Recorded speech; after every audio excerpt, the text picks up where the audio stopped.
Vayan pasando. Buenas noches, profe. El aula está abierta, pueden ir pasando.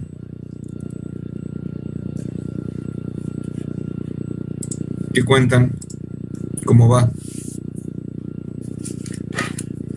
¿Cómo va esta segunda parte? Ahí tiro. Ya está, ya dejé el otro trabajo. Complicado el otro. Gaspar, ¿cómo anda usted? Siempre muy participativo en la clase. Todo bien, profe, por lo menos. ¿Usted cómo anda? Muy bien. Muy bien. Preocupado por los que andan mal y preocupado por cómo, no sé, cómo está pegando esta segunda vuelta. Agradecido porque mi vieja se vacunó ayer, la segunda dosis. Ya es un resguardo más grande. Tiene como 85 y quiere seguir cumpliendo años todavía. Y ahí anda.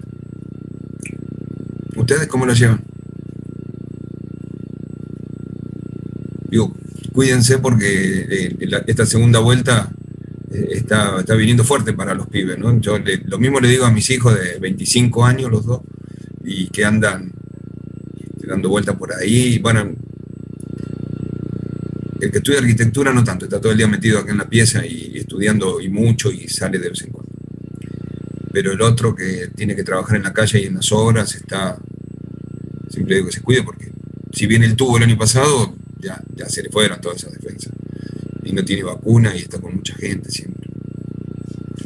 Lo mismo ustedes, ¿eh?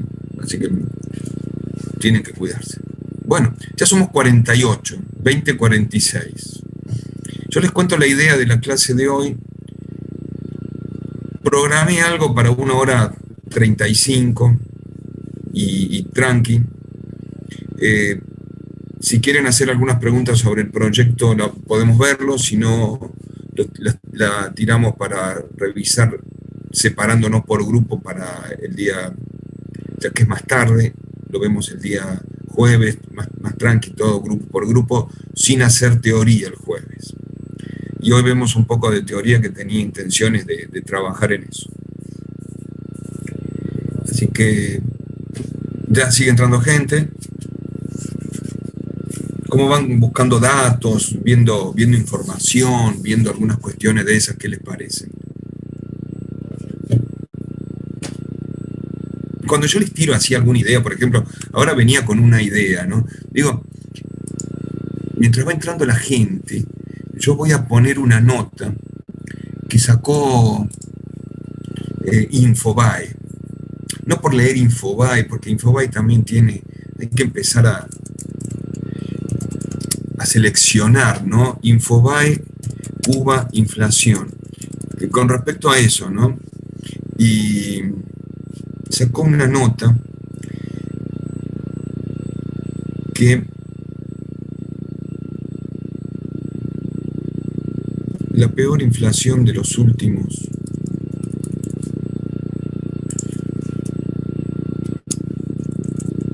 a ver si la encuentro así de esta manera, porque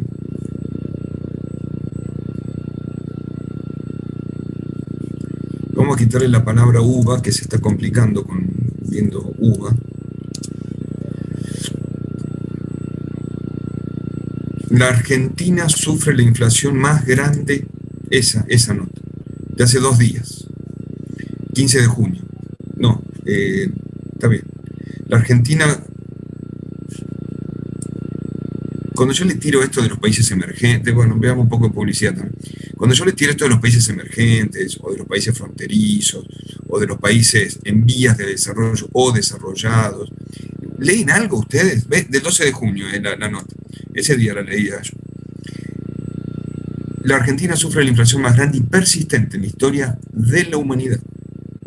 Como consecuencia del alto ritmo de sube de precio del consumidor que sufre el país desde 1946, se han perdido instituciones esenciales en las cuales la economía y la misma vida se tornan inviables. Es un análisis de este señor, Guillermo Laura, donde habla de el peso moneda nacional acusa el efecto de la inflación más grande y persistente en la historia 181 veces más la gran inflación alemana del 21.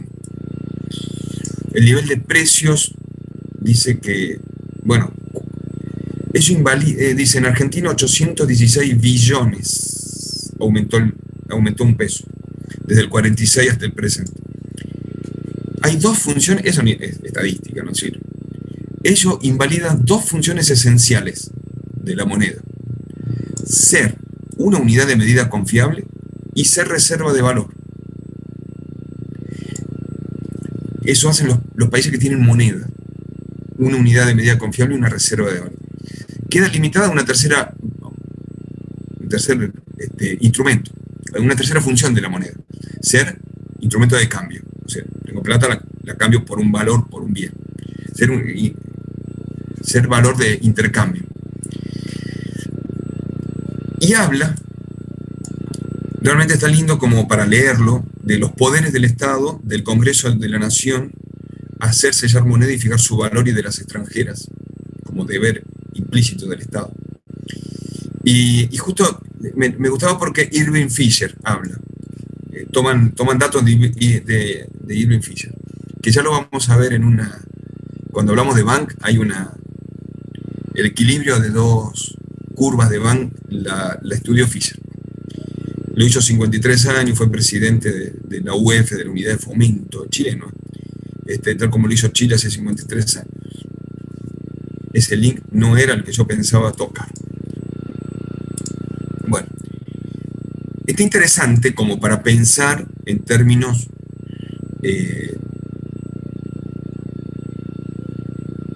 entender qué es la inflación y a qué se debe.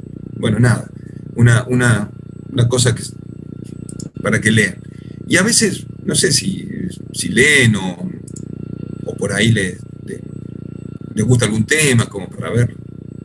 No para que lo vean ustedes, ¿no? Bueno, rentabilidad comercial, parte 2. Nunca las segundas partes fueron buenas. Bueno. Lupin sí, estuvo lindo. Me gusta por dos cosas, no solamente porque es francés, sino porque muestran Francia. Y ellos muestran París, en realidad, más que Francia. Y a ellos les gusta. A ellos les gusta su país y su ciudad. Hay en Francia un sentido, en París sobre todo, ¿no? Debido a Haussmann, un arquitecto que diseñó, un constructor que diseñó París, hay un gran sentido de lo que es el espacio público y de lo que son los grandes parques y las grandes fachadas de los edificios. Por eso se cuida tanto. Habíamos visto, ahora sí arrancamos, ya somos 60, podemos empezar a trabajar 59. ¿Qué pasó? ¿Qué pasó con el que se fue? Ya estamos tomando lista para ver quién se fue. Bueno, esto de no verlos, no saben lo que me complica. Y encima a veces algunos ni foto me ponen, Valentina, ni foto, Sol creo. Ya vamos a trabajar mejor con los grupos, a ver si nos vemos uno por uno, ¿no? Porque de ahora en más. Pero bueno, ahí estamos. Ya entrando todos, ya está, ahí entró el que se fue, me escucho. Cuando empezamos a ver la primera parte, empezamos a ver que había dos grandes grupos de cuestiones. La primera era el análisis de la rentabilidad desde el punto de vista del inversor, y abajo decía análisis financiero. Ese punto de análisis financiero que estaba en amarillo como ese recuadro, no lo tocamos. Ahora empezamos a ver el análisis financiero, que depende de la medida de lo que pasa con la plata, de lo que pasa con el capital. ¿Y qué entendemos por capital? Perdón, me puse la mano adelante. El capital de una empresa es lo que ponen los inversionistas como capital social. Más la deuda a corto plazo más la deuda a largo plazo. Eso es el capital. Y nosotros tenemos que buscar fuentes de financiamiento o capital social solamente, y de ahí viene el estudio del análisis financiero. el análisis financiero tiene un análisis de liquidez, es decir, cuánta plata tengo en caja en moneda líquida. Un análisis de la estructura de capital, que la estructura de capital del año pasado no es la misma que la de este año. Que ya vamos a pensar una estructura de capital que me parece que puede andar para los proyectos que están haciendo, pero que es totalmente cambiable, analizable, criticable, y un análisis del punto de equilibrio y los umbrales de rentabilidad. Una empresa, ¿cuál es la política para analizar el punto de equilibrio? Un análisis del valor económico agregado, vea que tiene bastante que ver con el banco. Y después empiezan unos estudios de sensibilidad y de incertidumbre y de condiciones de riesgo, que lo vamos a hacer con 3 tecnologías distintas. Una, el análisis de escenarios, otra, el análisis de la probabilidad de esos escenarios, y otra, el Crystal, cuando hace la simulación. Y debido a la crisis que se produjo 2009, 2010, 2011 en el mundo, aparecen teorías como el análisis de opciones reales, que en la evaluación de los proyectos provocan una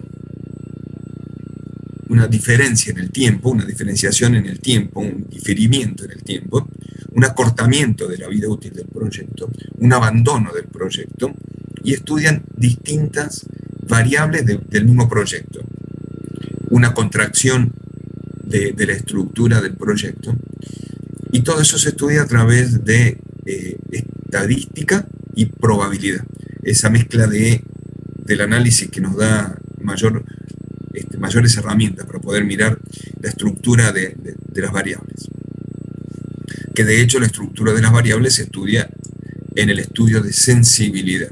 Buscamos las variables que pueden llegar a ser sensibles para el proyecto. ¿Y qué son las variables sensibles? Las que con poco movimiento producen mucho movimiento en los indicadores, son las que representan al proyecto. Y cada proyecto va a tener variables sensibles diferentes a otro proyecto. En el análisis de liquidez, nosotros tenemos que mirar, por un lado, el activo, por otro lado, el pasivo, por otro lado, el patrimonio, que genera el activo más el pasivo, ese patrimonio. Y cuando veo liquidez, veo deuda a corto plazo y deuda a largo plazo. Una deuda a largo plazo es una deuda que empiezo a pagar dentro de 2 años y tiene 6 años de vida sobre la deuda. Y las deudas tienen capital más interés. Y esta es lo que se llama servicio de la deuda. En este análisis de liquidez, tengo que estudiar el capital social y los tipos de financiamiento desde la característica de si son suficientes o si son eficientes. Quiere decir que yo puedo modificar el capital social y puedo modificar el tipo de financiamiento en deuda a corto plazo y a largo plazo. Siempre y cuando tenga que los déficits de caja se tienen que cubrir todos los años, o con crédito bancario a corto plazo, o eliminando alguna entrada o salida de fondos. Pero tengo que cerrar caja. Todos los años el cierre de caja se tiene que verificar. El otro punto, y es importante, viendo desde el punto de vista del financiamiento, ¿cuáles son a largo plazo los valores de financiamiento adecuados que puede tener la empresa? Si puedo o no tomar deuda a largo plazo. Ya tengo una variable en la deuda. No puedo tomar una deuda que no sea a una tasa menor al TIR, que me produce el estudio de Vanity. Es decir, yo cuando voy a gestionar un crédito, primero me voy con la idea, ¿cuál es mi TIR? Y si el TIR es 20, trato de gestionar financiamiento por debajo de la TIR.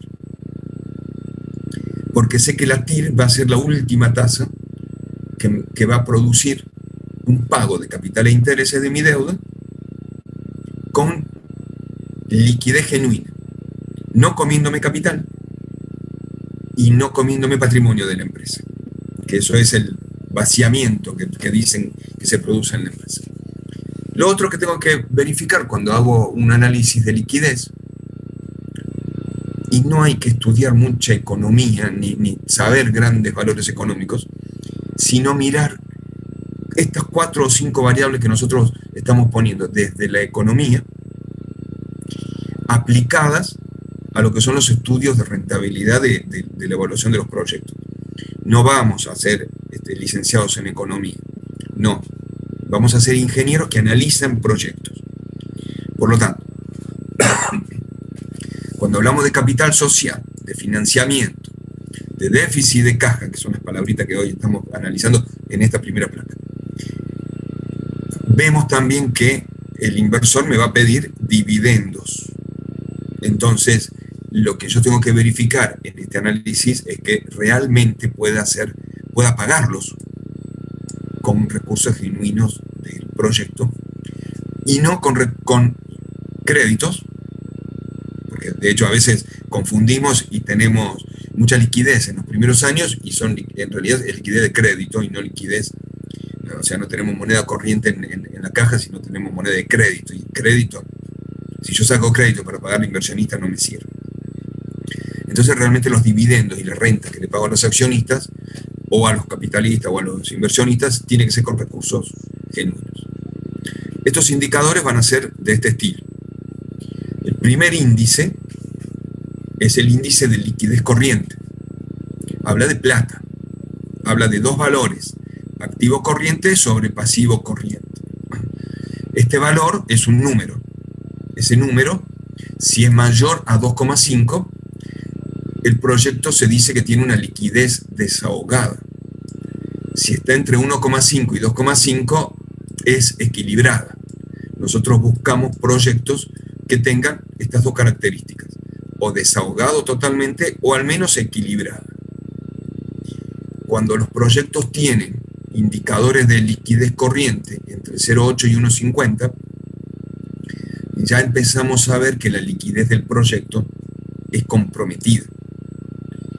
La liquidez habla de cuántas veces el pasivo entra en el activo.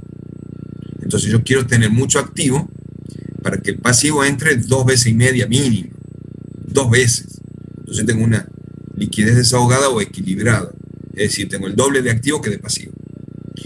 Si ya la liquidez está por debajo del 0,80, el proyecto es insostenible.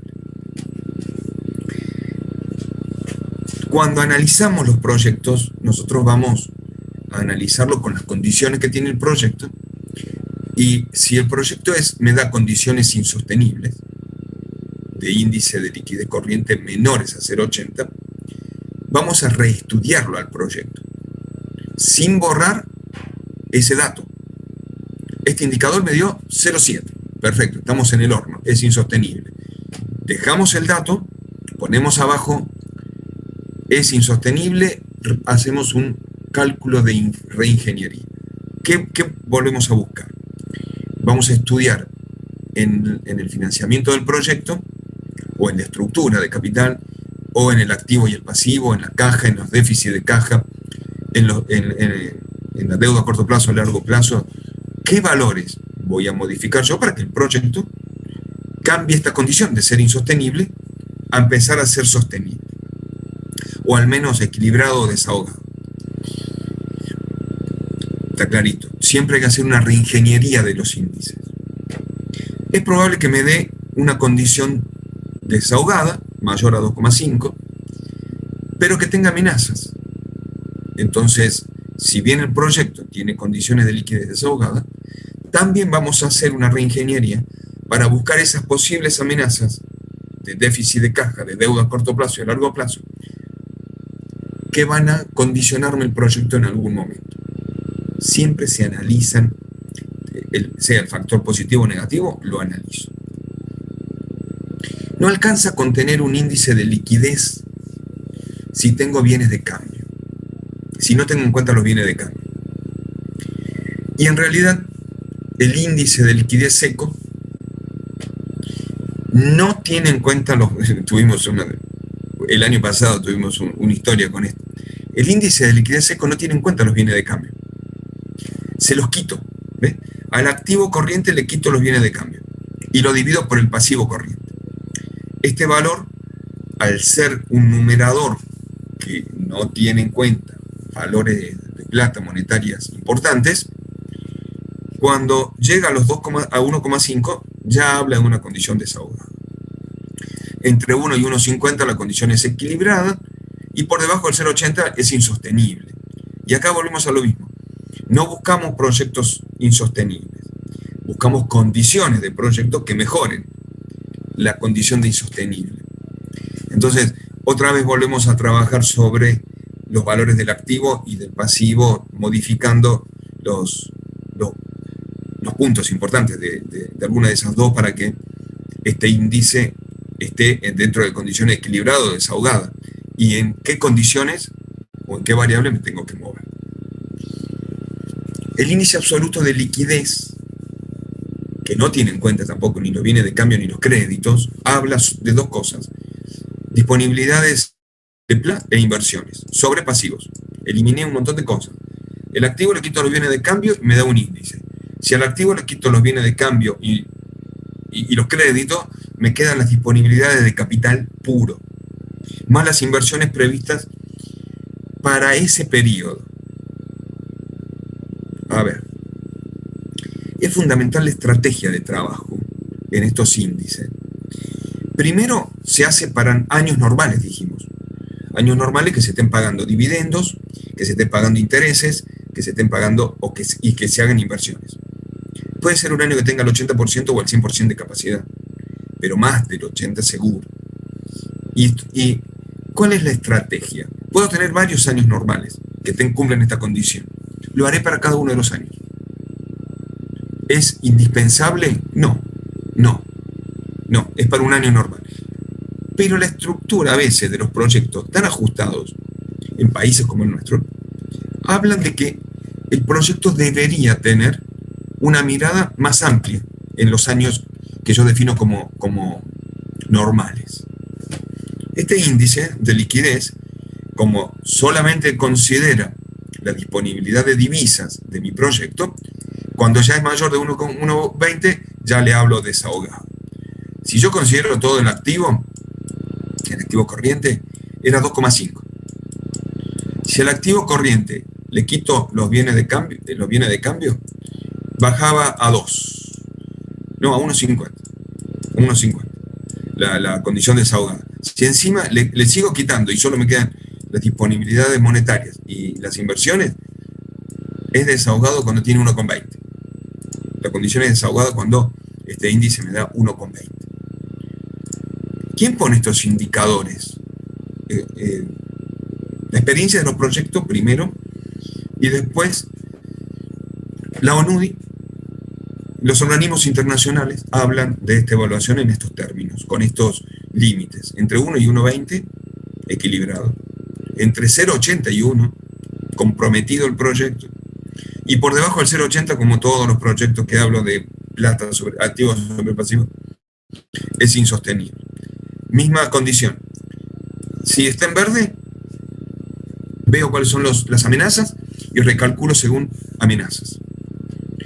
Si está en amarillo o rojo, veo cuáles son las condiciones que tengo que cambiarle para que el proyecto suba a condiciones mejores de liquidez. 4 índices antes para saber qué plata tengo y cómo me muevo con la plata. La plata anterior era término de estructuras de deuda, activos y pasivos. Perdón. La estructura de capital también me va a dar indicadores que pueden ser positivos o no. Y también tendré que hacer reingeniería de estos indicadores. Todos los años estudiamos una estructura de capital y la venimos cambiando con Guillermo, con Vicente, la venimos cambiando, con Roberto y con Francisco. Muchas veces. Y la estructura de capital depende de las condiciones de inversión del país, depende de la disponibilidad de crédito que haya en los bancos, depende de las subvenciones, financiamientos e incentivos de cada uno de los sectores que yo tenga. Y habla de cuál es la fuente de capital que yo voy a tener. Y en función de la fuente, definir una estructura de trabajo. Yo tengo que cubrir el total de las inversiones.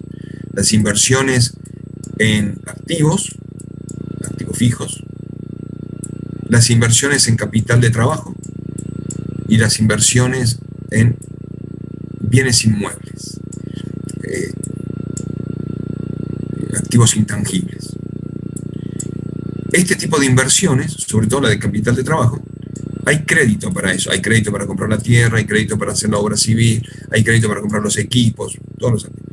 Hay también inversiones en los activos intangibles, tangibles e intangibles. No hablemos de la estructura ahora de la inversión, activos tangibles. Hablemos de la estructura de cómo voy a pagar esta inversión. Y esta inversión la voy a pagar con alguien que ponga plata. Esos son los inversionistas. Posiblemente sean los que desarrollan el proyecto. Todos los años pienso en lo mismo. Discutimos a ver cuál es la mejor forma de armar esta estructura. Y este año vamos a armar una estructura así. El 40% de la inversión total que yo busco, y esto cópienlo, saquen una foto cuando yo termine, el 40% va a ser capital social. Capital societario, capital de inversionistas. Vamos a poner otro 40% en deuda, otro 40% en deuda a corto plazo, para poder comprar equipamiento, máquina, terreno, obra civil, deuda a corto plazo. Y el 20% restante en una deuda a largo plazo. Una deuda a largo plazo.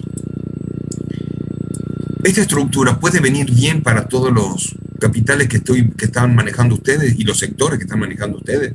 Sí, la verdad que sí. Y si la cambio,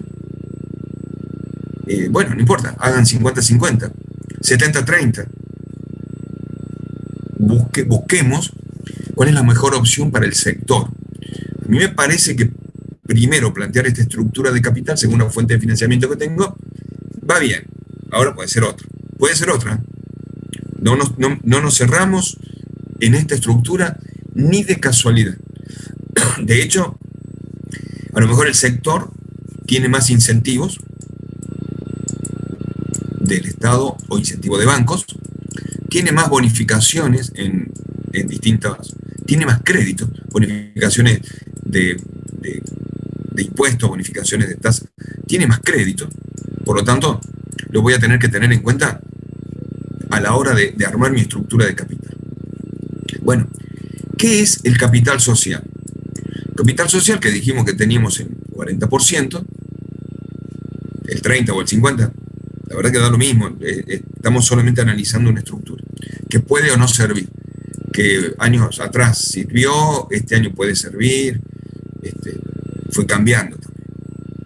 El capital social tiene dos formas: el inversionista puro, el accionista, que pone un capital, entonces pretende recuperar un capital más un interés, que llamamos monto, a una tasa del inversionista, una tasa que pide ese inversionista, de referencia según su inversión y su riesgo, y lo que él quiere ganar, pero también se lleva dividendos, o sea, reparte renta, o sea, es parte de la ganancia, se lleva dividendos.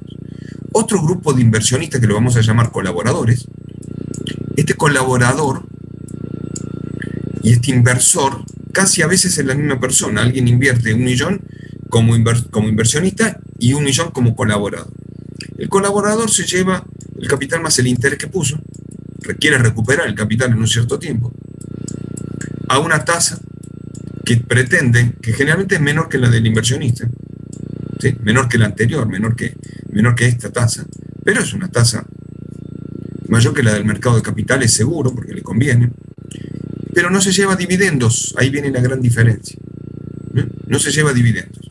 Estas dos personas vamos a tener dando vuelta en los mercados comerciales de inversiones, con capitales de riesgo. Y depende también del tipo de empresa que tengamos. La deuda a corto plazo la vamos a considerar según lo que uno pueda negociar en el banco que uno se pueda sacar crédito, o el sector donde pueda sacar crédito. Pero una buena estructura de deuda a corto plazo es una deuda que tiene 3 o 4 años y una tasa que la vamos a tener que analizar según el banco, pero 4 años, no más de eso. Y es una deuda que puede tener el primer año como año de gracia.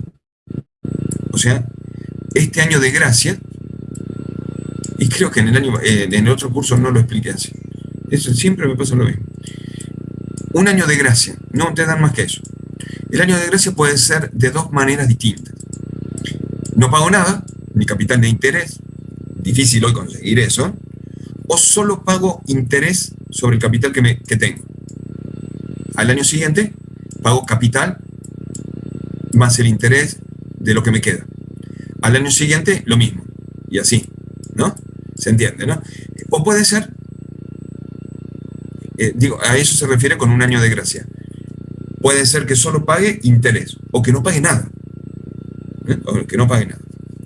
La tasa la vamos a tener que estudiar dependiendo de los bancos que yo saque y cuál es el mercado, la situación del mercado en aquel momento.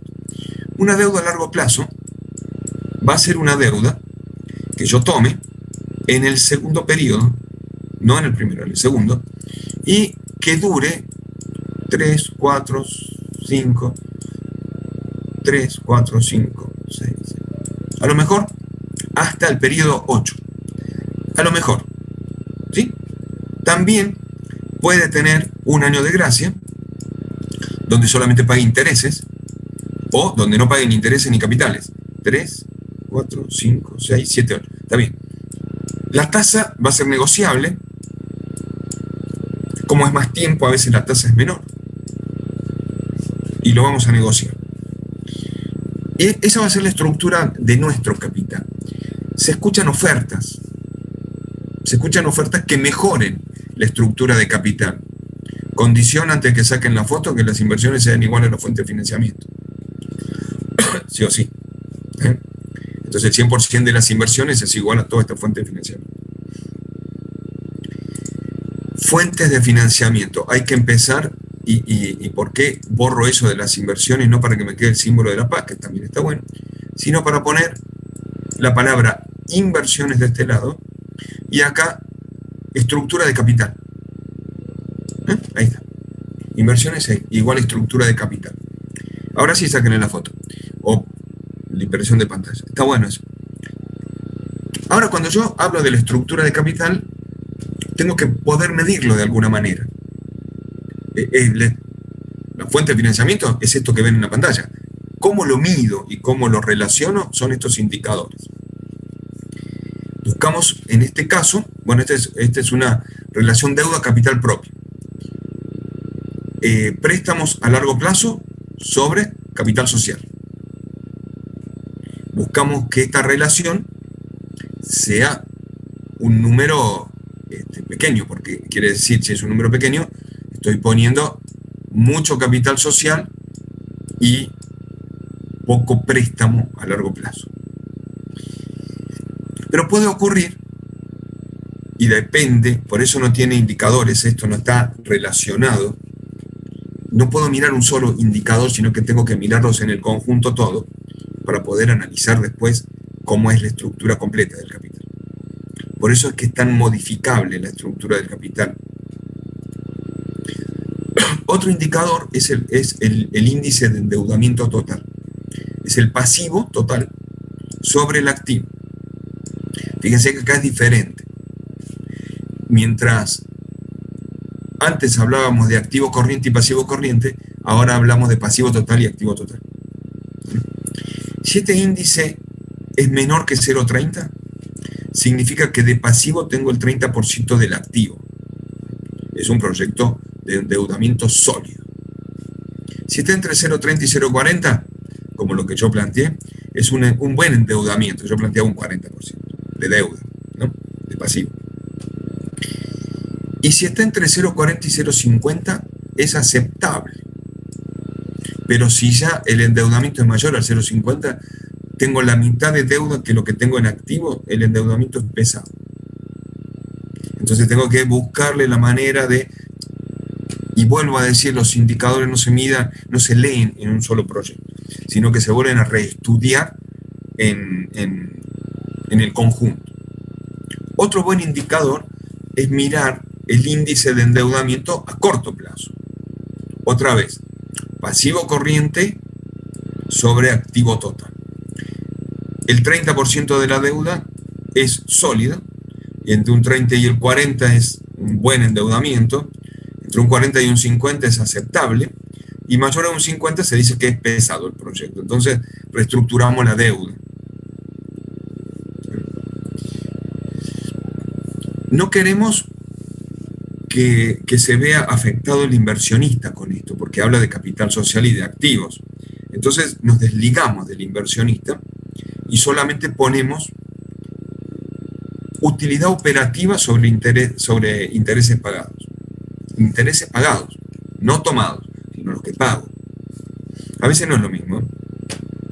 A veces lo que debo no es lo mismo que pago.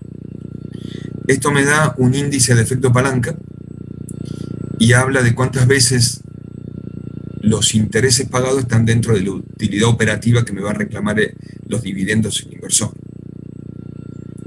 Bueno, hasta ahí, lo anterior son los distintos proyectos de los análisis financieros de estructura de capital y de deudas. Ahora, aquellos se analizaban para un año o para un año normal y los años que estén alrededor de ese año normal para ver cómo se modificaba toda esa estructura completa. Los análisis de punto de equilibrio y de rentabilidad como política de gestión, nosotros pensamos que se tienen que hacer todos los años, porque todos los años me va a dar cuáles son los puntos de equilibrio donde los ingresos, solo por venta, se igualan a los costos totales. Pero los costos totales tienen una parte de costo fijo más una parte de costo variable. Ese costo variable depende de la cantidad multiplicada por un valor que es el precio variable por unidad. Entonces, primero vamos a suponer algunas cuestiones para calcular este punto de equilibrio. Que es fácil analizar costo fijo y costo variable, a veces no es tan cierto. Y esto ya está cambiado para nuestro país, vamos a tomar precio de venta a valor constante por unidad. Y que el precio de insumos materiales y el costo variable se supone una proporcionalidad entre estos factores. No tenemos en cuenta inflación.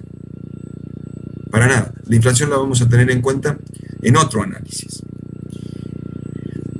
El proyecto puede ser de un producto único o de varios productos, pero yo lo analizo al punto de equilibrio para un único producto fundamental. A ver, esta gaseosa roja que CR7 corrió y puso agua, se analiza para esa, no se analiza para las demás naranjas o no tiene tónica. Se analiza para eso. Bueno, el análisis del punto de equilibrio me va a dar el umbral de rentabilidad físico, que es la cantidad de productos que yo tengo que vender, primero fabricar y después vender, para que se produzca el equilibrio entre el ingreso y el costo. Y otro valor más, el umbral de rentabilidad económico, que es cuánta plata tengo de ingreso y que es igual al costo ese año. Sí, yo no entiendo por qué no.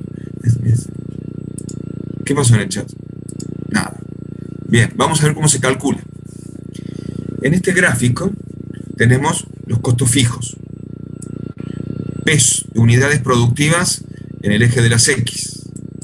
Pesos, valor en dólares o pesos en el eje de las verticales, de las ordenadas. Los costos variables no están puestos en este gráfico. Aquí están puestos el costo fijo, que es este gráfico, que es esta línea, costo fijo, siempre se mantiene lo mismo dependiendo, no depende de la cantidad. El costo variable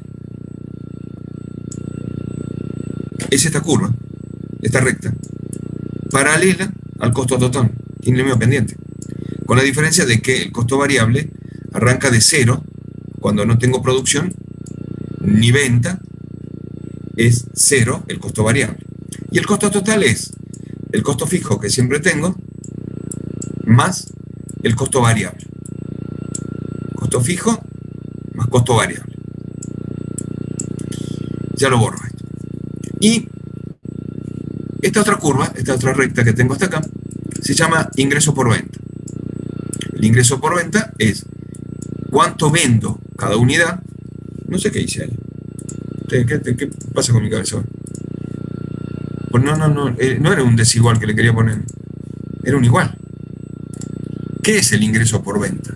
Es la cantidad que vendo por el precio de venta de cada una unidad. O sea que es una recta que empieza en cero, porque si no vendo nada es cero, y que va creciendo con una pendiente igual al precio de venta. Bien, costo fijo más costo variable. Cuando el costo fijo y el costo variable sumados me dan el costo total y lo igualo al ingreso por venta, tengo el umbral de rentabilidad como punto de equilibrio. Miro hacia abajo el eje de las X y veo umbral de rentabilidad físico, cantidad producida.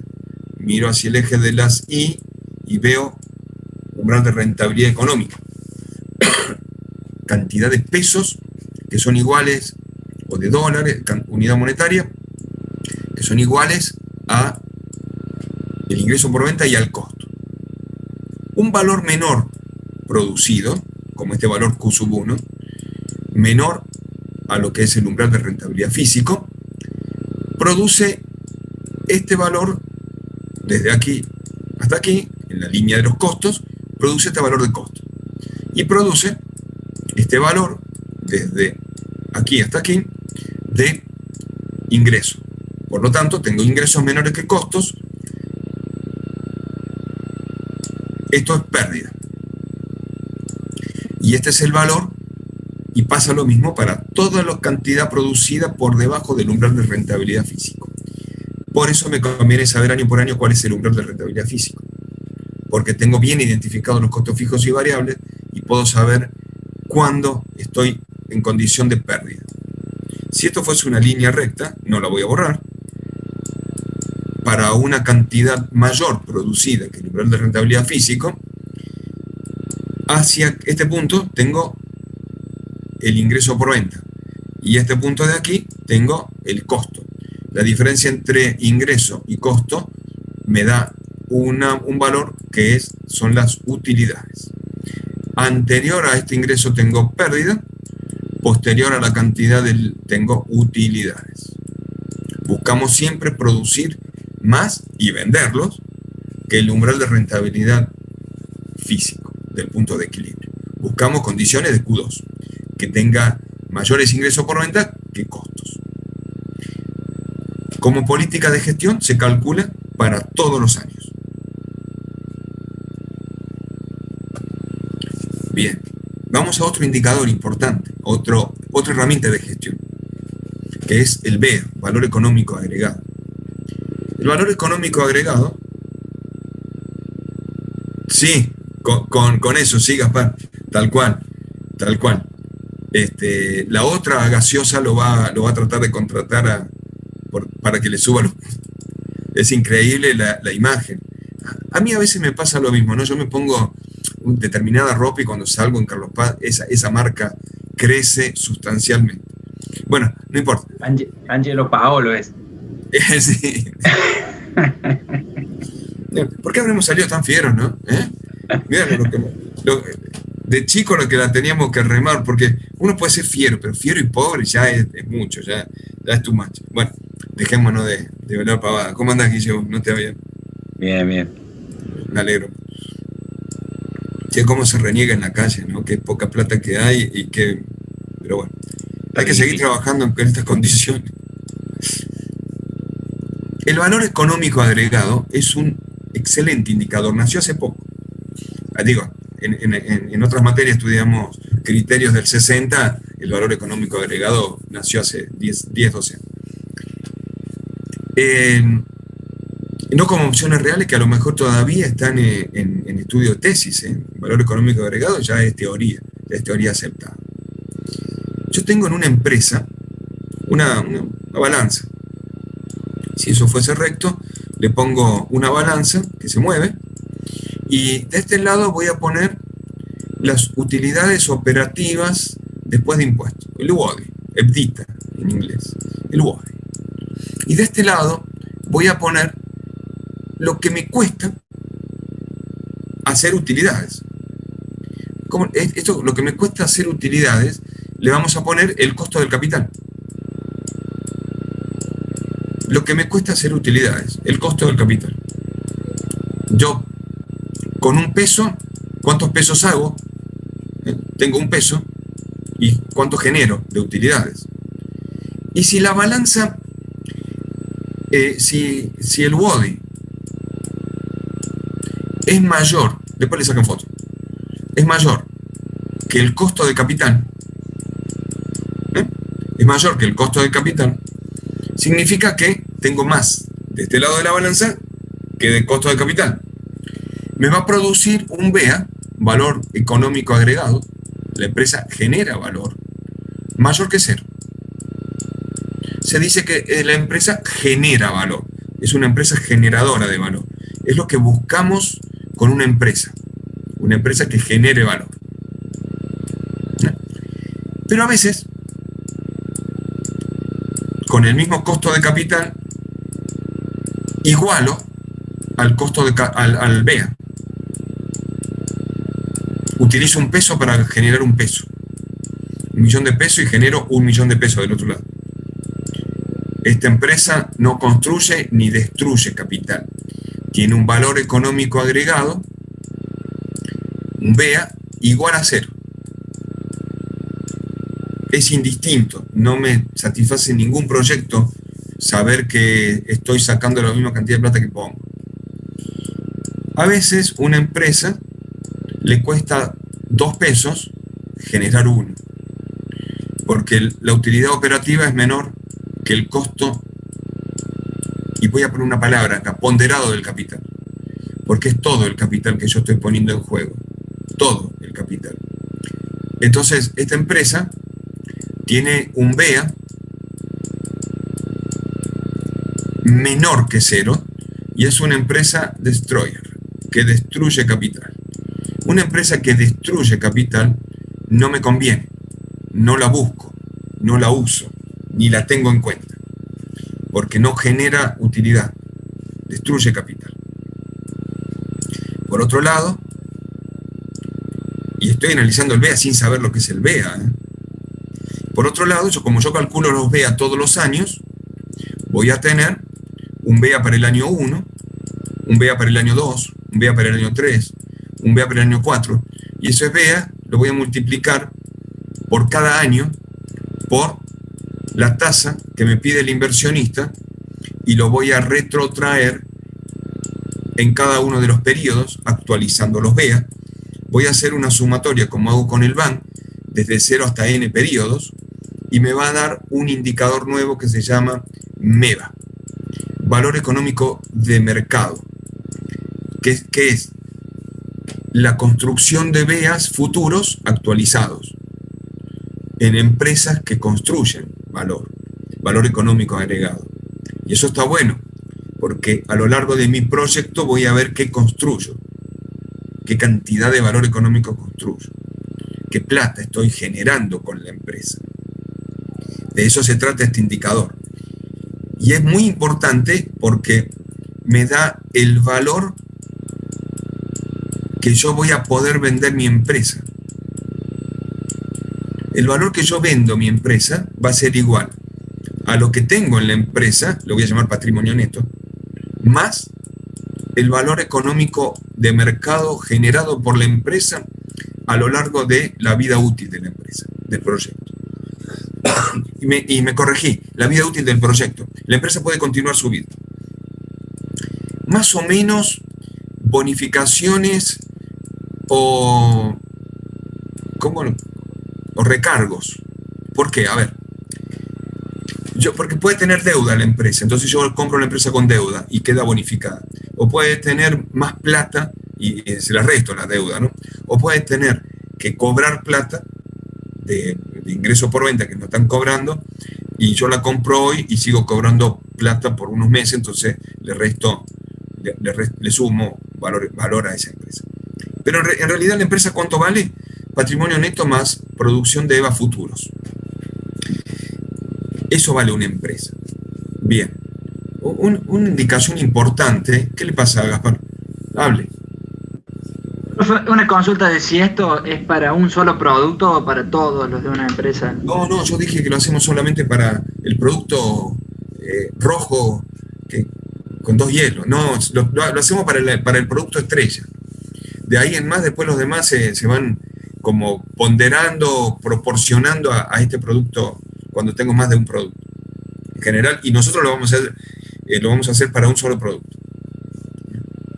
Bien, le pregunté que por ahí algunos productos pienso que puede tener VA negativo y no ser malo, sino que te ayuda al posicionamiento o algún cliente para la empresa. A ver, el VA habla más de una gestión gerencial y no de una gestión de mercadotecnia, ¿eh? Habla más de la gestión comercial de la utilización de los capitales. Yo justo iba a decir esto, ¿no? No habla de factores de comercialización. Más bien, cuando uno habla de factores de comercialización, está hablando de BAN. El BAN es un indicador que trabaja o afecta la mirada productiva. Fíjense que el BAN habla de corriente de liquidez entrante menos salientes. Y entrantes van a ser costos productivos, materia prima, esos son salientes. Entrantes van a ser precio de venta, ya habla de mercado. Entonces, cuando alguien quiere echar al gerente productivo, se fija en los BAN. Si los BAN me dan negativos o muy bajos, llamo al gerente productivo, llamo al gerente de venta, de compra, y le digo, muchachos, esto no va, no estamos generando el BAN que yo quiero.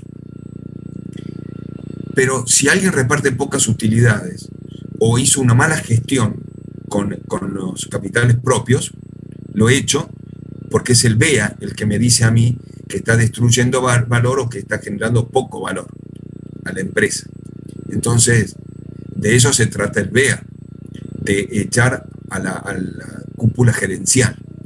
Es un indicador que mira la gerencia, o sea, cómo gestiono y qué política tengo de gestión de la utilidad del dinero. ¿Cómo calculo el BEA? Ahí viene el punto.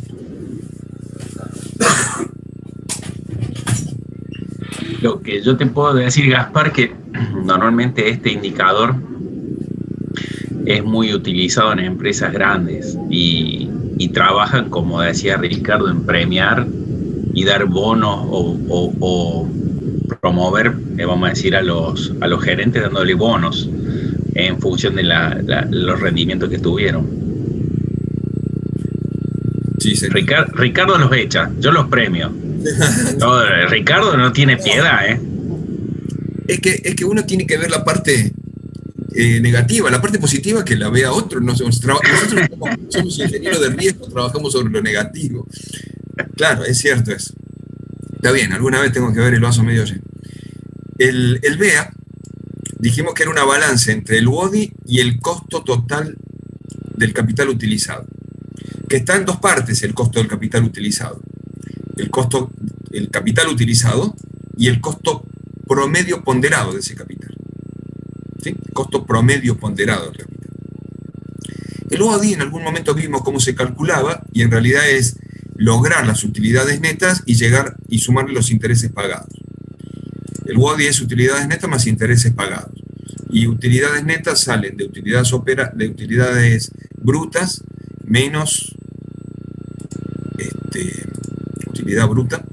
A la utilidad bruta le quito la depreciación, a esa depreciación le quito los intereses, me queda la utilidad operativa, que esa utilidad operativa le quito el 35% de lo que pago como impuestos y le sumo los intereses pagados nuevamente.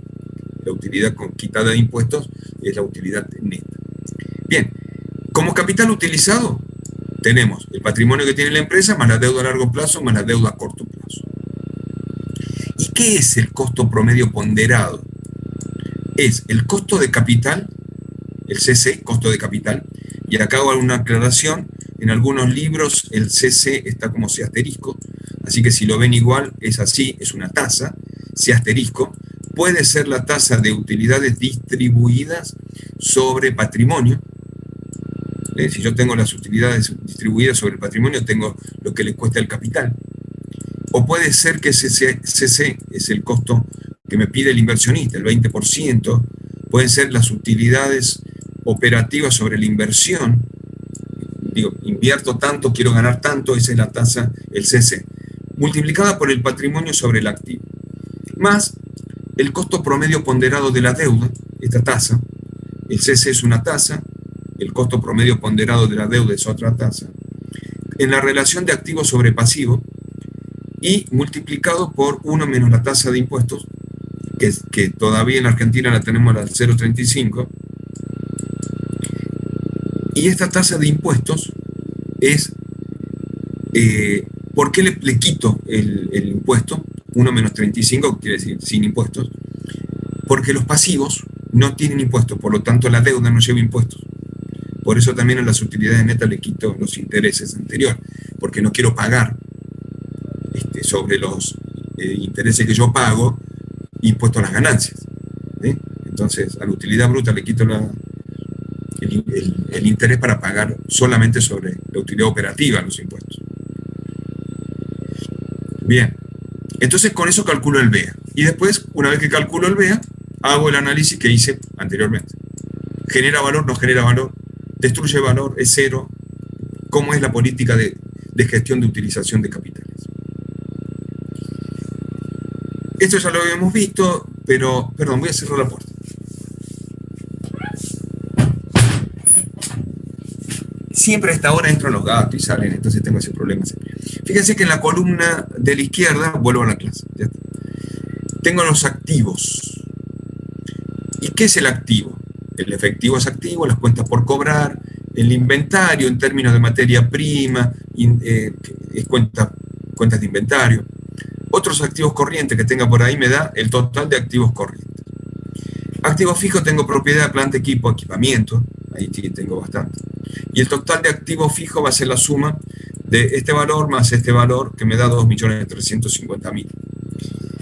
En la columna de la derecha tenemos los pasivos. Esto es similar a capital de trabajo. No tiene en cuenta, el efectivo es el mismo que el capital de trabajo, el mismo concepto de balance de caja. No tiene en cuenta en los activos los productos en proceso o los productos terminados en stock. Porque esto es un estado patrimonial, no tengo en cuenta eso. Los pasivos son las cuentas por pagar, el gasto causado por las deudas a corto plazo, las deudas a largo plazo, la suma de estos valores más el patrimonio, o sea, el capital social, más las ganancias acumuladas, retenidas, más lo que vengo acarreando del ejercicio de los resultados anteriores, me da el total de patrimonio. Así que yo sumo pasivo corriente, deuda a corto plazo y a largo plazo, más patrimonio, y eso es igual a activos. Quiere decir que yo tengo activo igual a pasivos más patrimonio neto. ¿Bien? Total de activos fijos igual patrimonio neto más total de pasivos. Bien. Este es un estado patrimonial. En algunos libros, activo total menos pasivo total igual a patrimonio neto. También es válido. Lo que pasa es que como el cuadro se hace en dos columnas, es más fácil mezclar los activos con el patrimonio. Así sumo todo. Listo. Esto es lo que les decía recién, en utilidades operativas. Yo tengo ventas, le quito costo de ventas, menos. Le quito gastos administrativos, le quito depreciación de ese año, le quito gastos operacionales para llegar hasta eso, y a 2.600.000 le quité 1.400.000, le quité 400, le quité 150, me dio una utilidad operativa,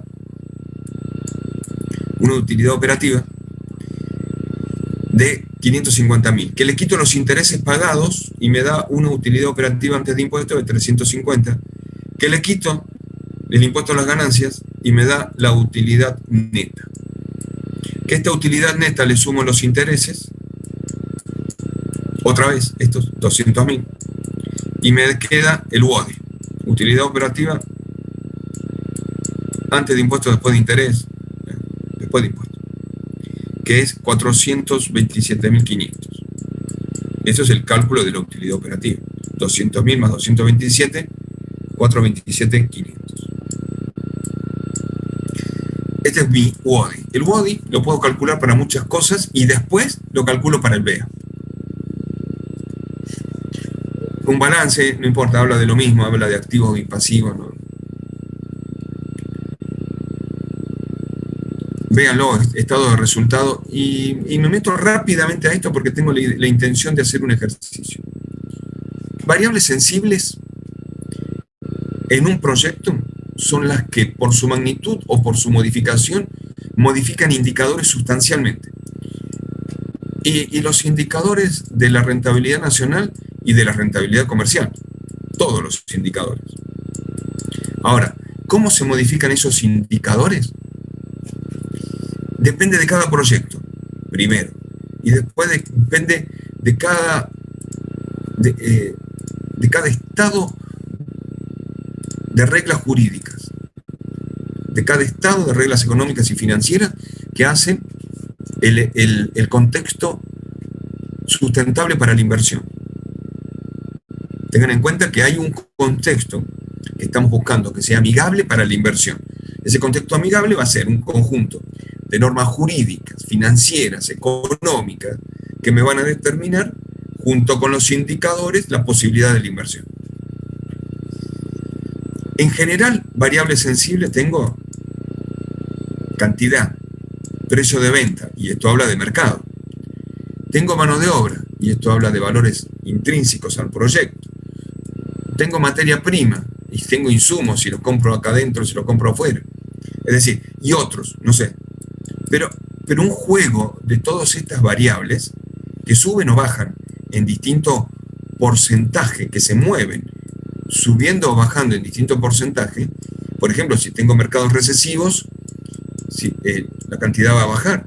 Si tengo mercados inflacionarios, los precios de venta van a subir, pero también va a subir la mano de obra, y si compro en el exterior, los bienes de cambio a precio de moneda extranjera van a cambiar y van a subir porque mi moneda no es fuerte, entonces compro en el exterior o no tengo acá.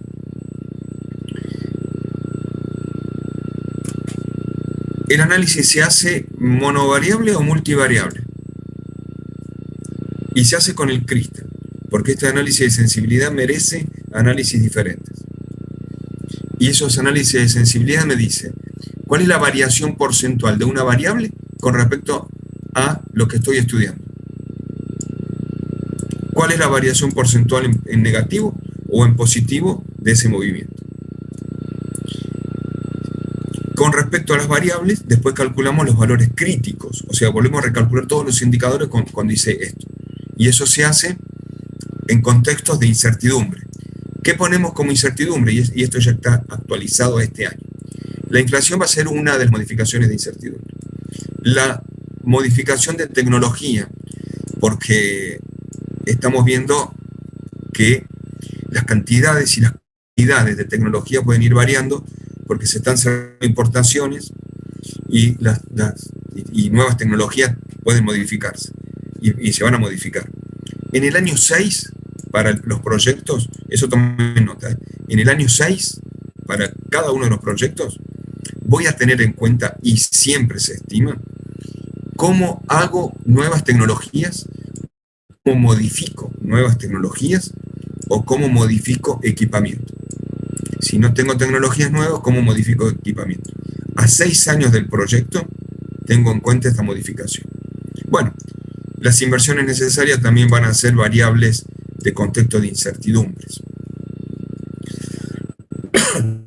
que me van a dar distintos escenarios. Las tablas que ustedes tienen le vamos a llamar escenario real. Vamos a copiar las tablas y vamos a modificar algunas de las variables que ustedes crean que va a poder ser modificable en algún proyecto, por ejemplo, expandir el mercado y bajar el precio de venta, y lo vamos a llamar escenario optimista.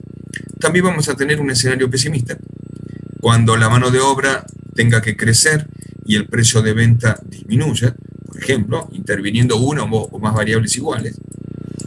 Y al menos estos 3 escenarios los vamos a tener en cuenta para hacer un análisis de equivalente de certezas a través de estadística.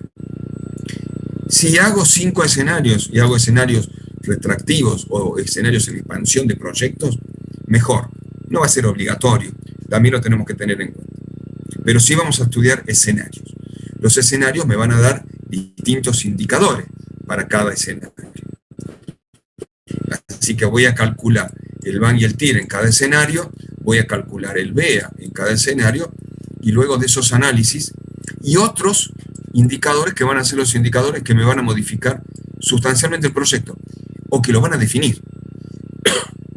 Y llevo a analizar esos valores a estados críticos y saco conclusiones a través de los estados críticos. Una vez que hago eso, me va a dar análisis, esto lo hago a través de condiciones de riesgo, análisis de probabilidad, y el valor de esos resultados me va a sacar distintos equivalentes de certeza y valores esperados de esos indicadores. ¿Cómo lo vamos a hacer? Y ahora lo vamos a hacer en un ejemplo, a través de distribuciones de las variables que yo estoy estudiando.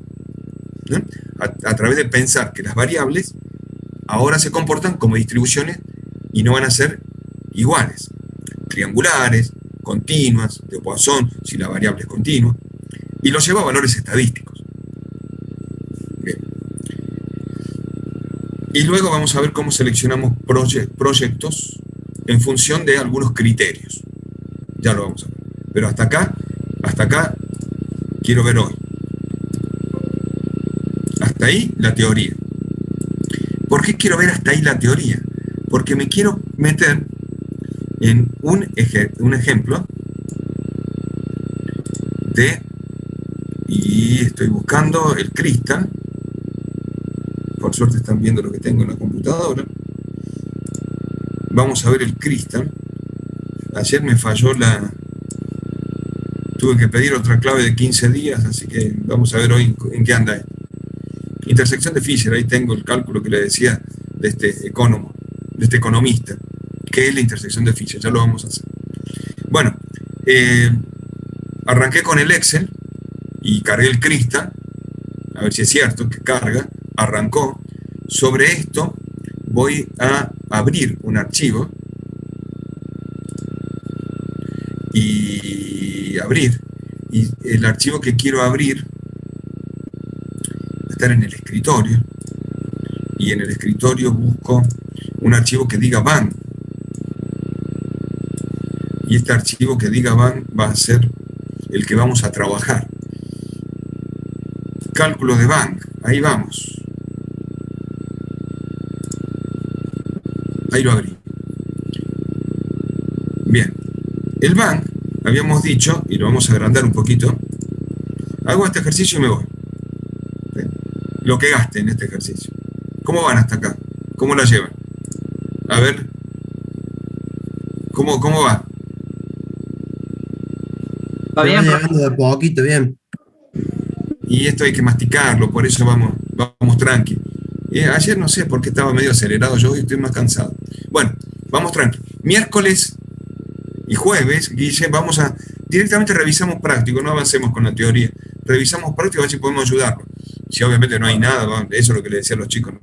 Bueno, Vamos a trabajar en este ejemplo que es, el inversionista me pide una tasa del 11% y del 13%. Yo lo voy a analizar en esos valores. Las tasas hoy pueden estar en el orden del 30, 37, como se está más o menos trabajando dentro del mercado de capitales, pero esto es un ejemplo nada más. Vamos a ver, y yo lo agrandé un poquito a esto para que lo podamos ver mejor, ustedes lo puedan ver mejor. Vamos a ver que cuando calculo el BAN, voy a estudiar corriente de efectivos como ingreso por venta y efectivo de valores, intereses sobre valores. Cobro intereses sobre la deuda que tengo de cuando yo dejo la mercadería. Y esto en el año 2002, 2003, en este periodo, para el periodo en que está construido, no vendo, entonces no cobro. Pero ya en el año 2004, que estoy en plena producción, cobro 7.000 de ingreso por venta, 8.700, 9.000, voy cobrando, y está la línea de los valores de cobro de ingreso por venta, 7.000, 8.700, 9.500, 12.000. Más los intereses que cobro, el total que estoy haciendo es 7.100, 7.000 más 100, 8.900, 7.000, sumo los valores de ingreso por venta. Y de salida de efectivos, o sea, corriente de liquidez saliente, tengo el aumento del activo fijo, que son las inversiones fijas que hago este año, los gastos previos a la producción, no preproducción, un aumento de capital de trabajo año por año, y del año 2008 en adelante no tengo nada, entonces encima estoy leyendo esta tabla, porque obviamente creo que llegué al 100% de la producción o ya se cubrió el capital de trabajo. Tengo costos de explotación, que esos costos de explotación están dentro de la comercialización. Costo de explotación tengo 5.000, 6.400, 7.000, ahora se lo dejo le dejo este ejercicio en el Telegram. Tengo impuestos por el pago de intereses. Bien, entonces, entre la entrada de efectivos, 0 para este año, y la salida de efectivos, 3.250 para este año, tengo una corriente de liquidez neta de menos 3.291. Para este año, 0 de ingreso, y de egreso 5.127, que es la suma de esto que estoy acá. Me da menos 5.127. Este año tengo 7.100 y salen 7.500, tengo todavía negativo. 8.900 que ingresan, 8.300 ya tengo el primer positivo. Bueno, tengo corriente de liquidez neta y esta corriente de liquidez la puedo ir acumulando año por año, pero veo que esta acumulación está mal. Yo no puedo acumular corriente de liquidez en distintos tiempos. Por lo tanto, no me está dando un buen valor. ¿Se entiende? Entonces estoy errándole en esto. Saco esta columna, no me sirve. Elimino esta columna, veo que la calculo mal y la elimino. Y me queda una corriente de liquidez que lo voy a actualizar al 11%. El primer valor no lo actualizo, por lo tanto está una tasa 1 más 0,11 a la menos 0. 1 más, este valor de corriente de liquidez por 1 más 0,11 a la menos 1. Este valor de corriente de liquidez por 1 más 0,11 a la menos 2. Por 1 más 0,11 a la menos 3, a la menos 4, a la menos 5, a la menos 6. Y acá las acumulo. El primer valor, más el segundo, más el tercero, más el cuarto, más el quinto, más el sexto, más el séptimo. El último de los valores acumulados es el PAN, porque es la suma de las corrientes de liquidez actualizadas acumuladas. 230. Poquito, no importa. 230. Pero positivo al 11%. Hago lo mismo para el 13%. Acumulo, primero actualizo, luego acumulo y me da menos 666.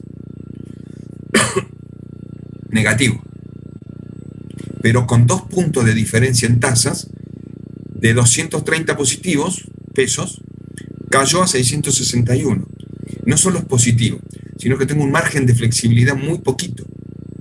Podría pensar yo que el BAN es muy volátil, pero no lo sé si es volátil o no es volátil, pero seguro es muy poco.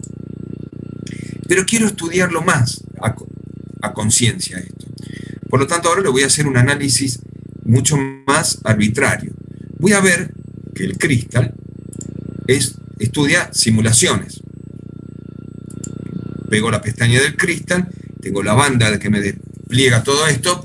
Habíamos utilizado el predictor, ahora vamos a utilizar la simulación. Para poder estudiar simulación, tengo que definir qué variables voy a simular. Y tengo dos tipos de variables. Aquellas que defino como supuestos, como salidas, que siempre tienen que estar vinculadas con las de entrada a través de una fórmula, el secreto del Crystal.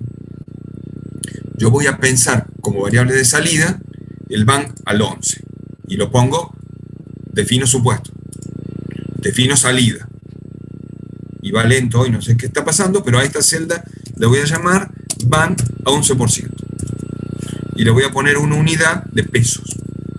Ahí la definí y se va a pintar de otro color. A esta celda, que es el bank al 13%, también la voy a definir como un valor bank al 13%. Y le voy a poner unidades monetarias, porque también son unidades monetarias. El Excel trabaja siempre igual, por más que tenga el Crystal arriba, estoy definiendo ese valor. A este valor lo voy a relacionar con las variables sensibles de entrada y salida. Y yo veo que una variable sensible de entrada es el ingreso por venta. Y una variable sensible de salida son los costos de explotación. Ingreso por venta tengo como variable sensible de entrada, costo de explotación de salida, porque además de ser la más grande es la que me influye en la corriente de liquidez.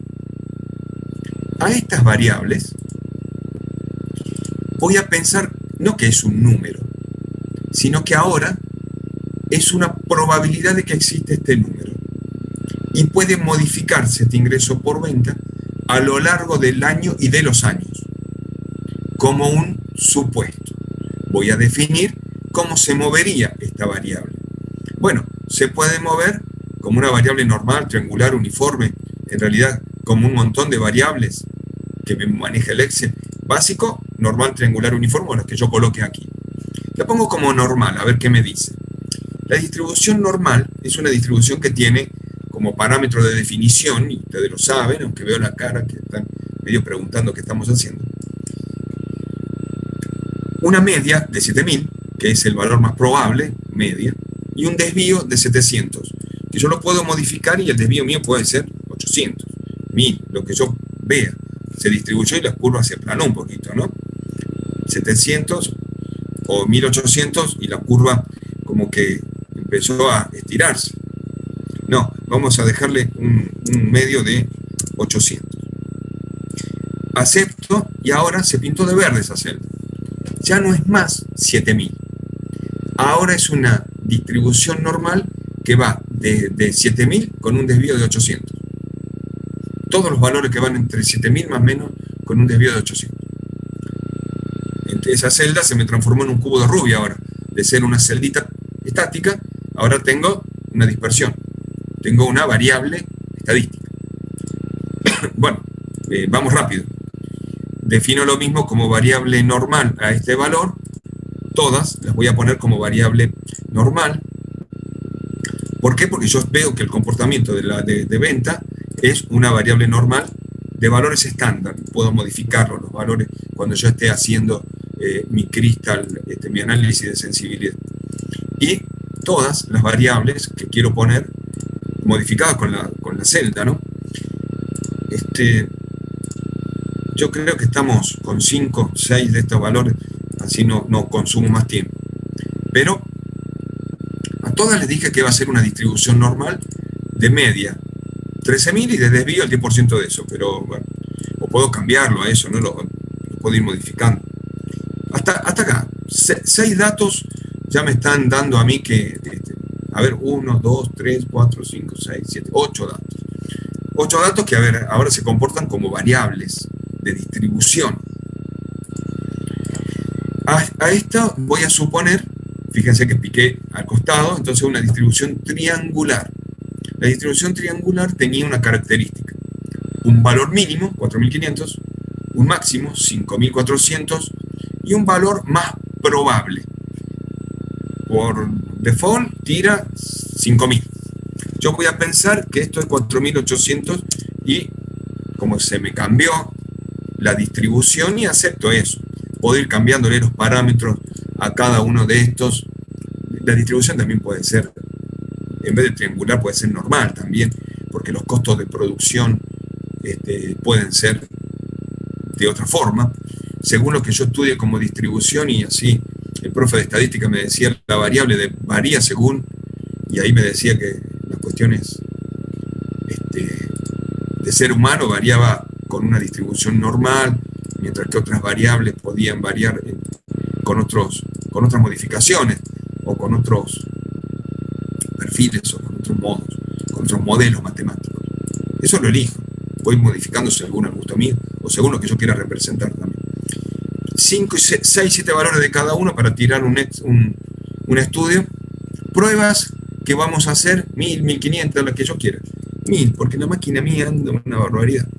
1000 simulaciones. De esta variable voy a tomar 1000. De la variable de al lado voy a tomar 1000. De la de al lado 1000. De la de abajo 1000 valores, 1000. Voy a generar una combinación de eso hace el Crystal.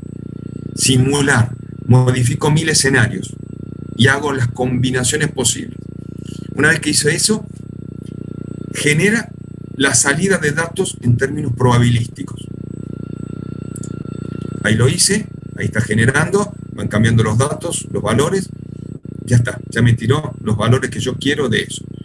1000 datos, si tiro 1500 va a ser, ya con 500 datos que tire, no me cambia la distribución de frecuencia que yo voy a obtener. Puedo analizar los parámetros de control, los puedo mover como yo quiera. Y tengo ahora dos resultados. 996 tira, porque los que salen fuera del régimen estadístico los cortan, no los tienen en cuenta. El Banal 11 tiene esta posible distribución, y un Banal 13 esta otra posible distribución. Yo, si quiero, me paro en el Banal 11 y digo que ajusto con la distribución, con una distribución de probabilidades. Ahora está ajustando a una distribución TD-Student, ustedes saben bien eso, ¿no? La ajusta con valor gamma, ¿no? La TD-Student la analizó y la tiró después. Y yo puedo ajustar al 13% una distribución de probabilidades, también gamma. Y ahora, en vez de ser un Banal 11, tengo una distribución de modelo gamma. Y valores previstos de esa distribución. Entonces me voy a la tabla de gamma y analizo cuál es la probabilidad de trabajar con alguno de esos valores. Al 11%, entre 4.000 pesos de pérdida y 4.000 de ganancia, yo a mi inversor le aseguro un 97% de certeza. Al 13%, si pierdo 4.000 o si gano 4.000, le aseguro un 97% también de certeza de que puede ocurrir este evento. El de 13 me dice, che, yo quiero al 13%, no pierdo nada o gano 4.000. Campeón, te aseguro el 35% de certeza. Más de esto no. O fíjate que esta simulación me está dando solo 35%. Y si es al 11, al 11, 52% de probabilidad de que ocurra, de que vos no pierdas nada o ganes 4.000. Es tan potente la herramienta del Crystal en simulaciones que 2 puntos de diferencia y ganar 4.000 al 11%, tengo el 52% de certeza con esta distribución y con 1.500, con 1.000 datos modificados en 8 variables, en 16 variables. ¿Ven la potencia? Si yo solo quiero ganar entre 0 y 2.000, solo el 29%. Entre 0 y 2.000 pesos, solo el 37% de certeza te doy. Bueno, bien, lo estamos viendo que esto tiene importantes resultados y además puedo crear un informe, lo tiro en otra hoja porque también todo eso se calibra, y puedo ir analizando cada una de estas cuestiones en el informe para ver de qué se trata cada uno de los valores. Y esto es lo que yo presento después como informe de análisis. no los datos en sí, sino el resultado. Es decir, no voy a presentar que hice 1000 pruebas, que tuve un 90% de nivel de confianza, distribución normal, variable Z, alfa de confianza 10%. Que el nivel de certeza entre cada uno de los rangos era el que estoy diciendo, que tenía un mínimo valor y el otro, que lo puedo ajustar a una distribución de las que ya conocemos, que la celda van al 13 tenía esta probabilidad de que ocurra, y de que cada una de las celdas que elegí abajo eran distribuciones normales, de media y desvío, o distribuciones triangulares, de valor mínimo, máximo y más probable, que cada celda representaba algo en la vida de este proyecto. Un costo operativo, un valor de 20. Y me cansé. ¿Qué onda? Volví a la clase. ¿Qué onda? Profe, me duda cuando elige lo de las distribuciones así random, poniendo valores para darle ejemplo, no varía mucho, ¿no? Si elijo triangular o normal o eso, iba a dar como no, sí varía mucho. Sí, una distribución normal no se presenta como una triangular para nada. Los valores que te tira son distintos. ¿Y cómo se hizo ahí? El experimento es distinto. ¿Cómo sabrías vos cuál es cuál? Eso te lo habían enseñado en estadística cuando decían, las distribuciones de Poisson son de variables discretas, solamente van de uno en uno. Las distribuciones normales son de variables continuas, sirven para estos eventos. Y te decían cuáles son los eventos. Ahí está, ahí tenemos que ir. ¿Qué evento lo puedo simular con cada una de las distribuciones posibles? ¿Para qué me servía cada uno? Gauss, ¿cuál era la curva de Gauss? ¿Para qué me lo tiraban? Esa historia. Va por ahí. Buenísimo, profe. Lo más aceptable es un precio de venta o un ingreso por venta, tirarlo como promedio y dispersión, porque así se comporta la variable precio de venta. Ahora, les estamos dando por el mismo precio de la materia y ustedes no nos están pagando con bonos parciales, les estamos dando un curso de Crystal en 5 clases, en tutoriales, tal cual hablamos nosotros, para que además se den cuenta que en el mundo también se habla de eso. Y me parece que no lo están valorando, porque si pido que levanten la mano a ver quién hizo el tutorial de 5 clases de Crystal, que hoy les di la segunda clase rápida, ¿no? Como para que tengamos elementos para trabajar.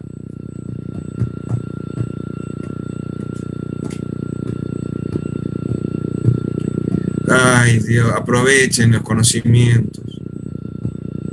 Bueno, no los reto.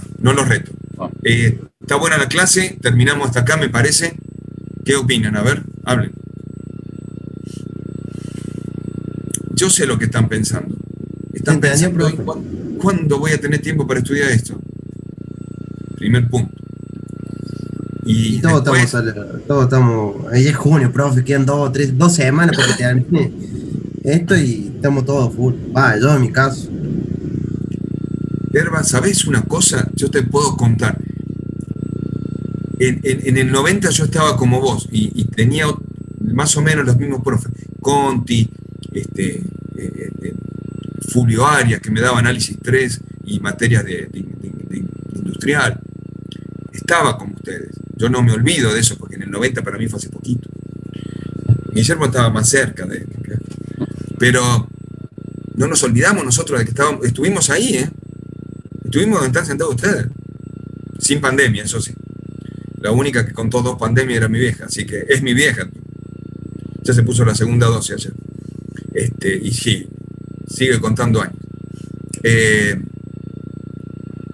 Así que yo los entiendo, pero por eso les digo, estos contenidos que están seleccionados, que el año pasado eran distintos, que el anterior eran muy distintos, porque estábamos en presencialidad, teníamos otra historia. Este año ajustado a lo que hoy estamos viendo, inflación, movimiento está ajustado al año de hoy. El año que viene esto es distinto, seguro. El otro ni pensarlo, distinto también. Es para ustedes, para que ustedes tengan conocimiento fresco. Pongan. Así que me parece que vale la pena aprovecharlo, y todas las demás materias, estas y todas las demás materias, porque valen la pena. Están casi a un paso a recibirse de ingeniero. Ya cuando empiezan a contar materias, ¿cuántos me faltan? 8. Y ya empiezo a contar para atrás, ya casi son ingenieros. Así les digo a los pibes míos, que están uno casi arquitecto, el otro casi ingeniero, ya cuentan por debajo de 10. Uno cuenta por debajo de 5 y es muy vago, y el otro, si ustedes tuvieran la mitad del esfuerzo que hace el pibe mío chico, el más chico, ya se lo hubieran recibido. Así que cada uno tiene sus habilidades. Bueno, chicos, nada, ya está. Y así fue la clase, 1 hora 35 minutos. Gracias, Guille. Gracias, chicos. Seguimos bien. Pasamos mañana. Nos vemos. Bueno, profe, nos vemos, muchas gracias. Muchas gracias, profe. Buenas noches. Ya empezó, doctor Milán.